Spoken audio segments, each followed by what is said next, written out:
श्रीगणेशाय नमः। अस्य श्रीरामरक्षा स्तोत्रमन्त्रस्य बुधकौशिक ऋषिः श्रीसीतारामचन्द्रो देवता अनुष्टुप् छन्दः सीताशक्तिः श्रीमद्हनुमानकीलकं श्रीरामचन्द्रप्रीत्यर्थे जपे विनियोगः। अथ ध्यानं ध्यायेदाजानुबाहुं धृतशरधनुषं बद्धपद्मासनस्थं पीतं वासोवसानं नवकमलदलस्पर्धनेत्रं प्रसन्नं वामाङ्कारोमसीता मुखकमलमिलन् लोचनं नीरदाभं नानालङ्कारदीप्तं ददतमृजटा मण्डनं रामचन्द्रम् इति ध्यानं चरितं रघुनाथस्य शतकोटिप्रविस्तरम् एकैकमक्षरं पूसां महापातकनाशनं ध्यात्वा नीलोत्पलश्यामं रामं राजीवलोचनं जानकी लक्ष्मणोपेतं जटामुकुटमण्डितं सासितूनधनुर्बाण पाणिन्नक्तं चरान्तकं स्वलीलया जगत्रातो माविरभूतमजं विभुं रामरक्षां पडेत् प्राज्ञ पापगणीं सर्वकामदां शिरो मे राघवः पातु भालं दशरथात्मजः कौसल्येलो दृशो पातु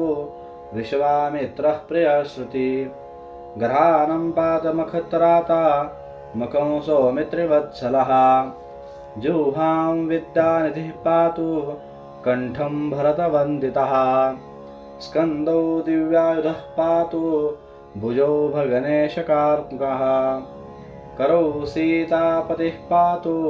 हृदयं जामदग्निजित् मदीयं पात खरदवंशी नाभिं जामवदाश्रयः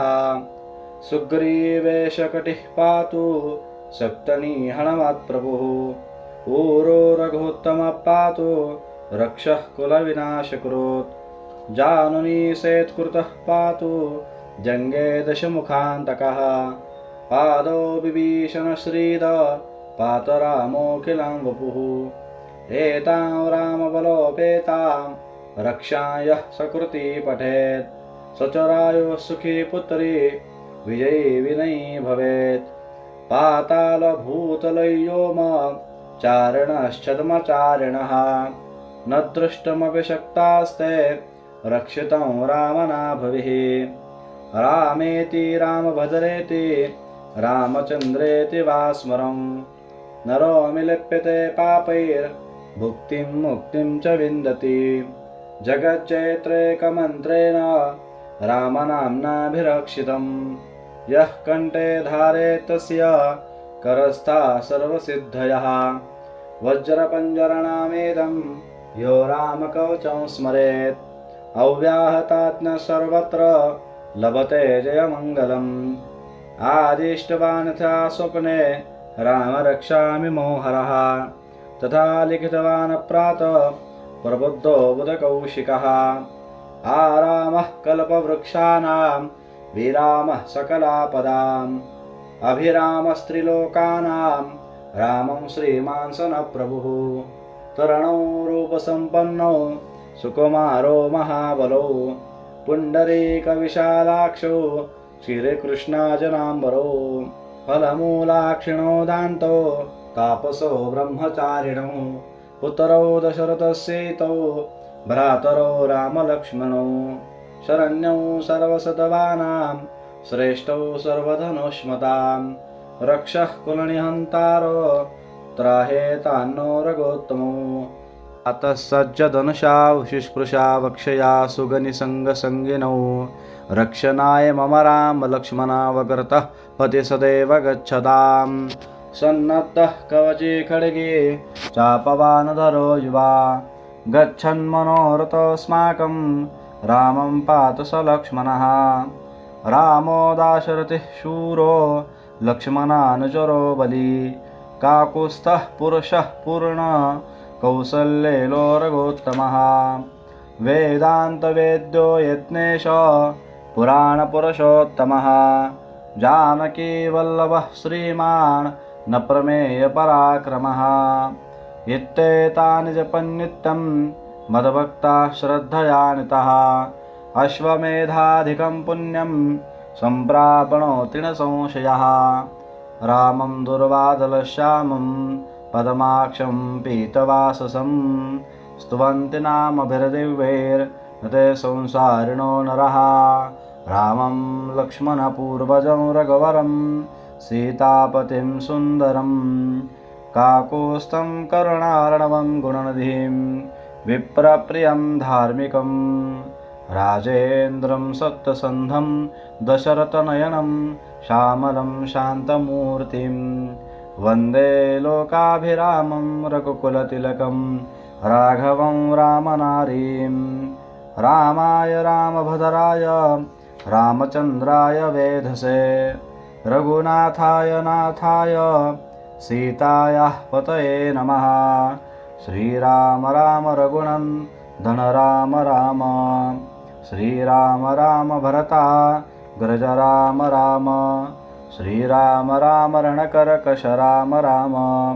श्रीराम राम शरणं भव राम राम श्रीरामचन्द्रचरणौ मनसा स्मरामि श्रीरामचन्द्रचरणौ वचसा गृह्णामि श्रीरामचन्द्रचरणौ शिरसा नमामि श्रीरामचन्द्रचरणौ शरणं प्रपद्ये माता रामो मत्पिता रामचन्द्रः स्वामी रामो मत्सखा रामचन्द्रः सर्वस्वं मे रामचन्द्रो दयालुर्नान्यं जाने नैव जाने न जाने दक्षिणे लक्ष्मणो यस्य वामे तु जनकात्मजा पुरतो मारुतिर्यस्य त्वं वन्दे रघुनन्दनं लोकाभिरामं रणरङ्गधीरं राजीवनेत्रं रघुवंशनाथं कारुण्यरूपं करुणाकरन्तं श्रीरामचन्द्रं शरणं प्रपद्ये मनोजवं मारुततुल्यवेगं जितेन्द्रियं बुद्धिमतां वरिष्ठं वातात्मजं वा नरयूतमुख्यं श्रीरामदूतं शरणं प्रपद्ये कूजन्तं राम रामेति मधुरं मधुराक्षरम् आरुह्य कविताशाखां वन्दे वाल्मीकिकोकिलम् आपदामपहर्तारं दातारं सर्वसम्पदां लोकाभिरामं श्रीरामं भूयो भूयो नमाम्यहम् भरजनं भवबीजानामर्जनं सुखसम्पदां तर्जनयमधूतानां राम रामेति गर्जनं रामो राजमणि सदा विजयते रामं रमेशं भजे रामेणाभिहता निशाचरचमो रामाय तस्मै नमः रामान्नास्ति परायणं परतरं रामस्य दासोऽस्म्यहं रामे चित्तलय सदा भवतु मे भो राम मामुद्धर राम रामेति रामेति रमे रामे मनोरमे सहस्रनाम तत्तुल्यं रामनामवरानने राम रामेति रामेति रमे रामे मनोरमे सहस्रनाम तत्तुल्यं रामनामवरानने राम रामेति रामेति रमे रामे मनोरमे सहस्रनाम तत्तुल्यं रामनामवरानने इति श्रीबुधकौशिकविरचितं श्रीरामरक्षास्तोत्रं सम्पूर्णं। श्रीसीतारामचन्द्रार्पणमस्तु।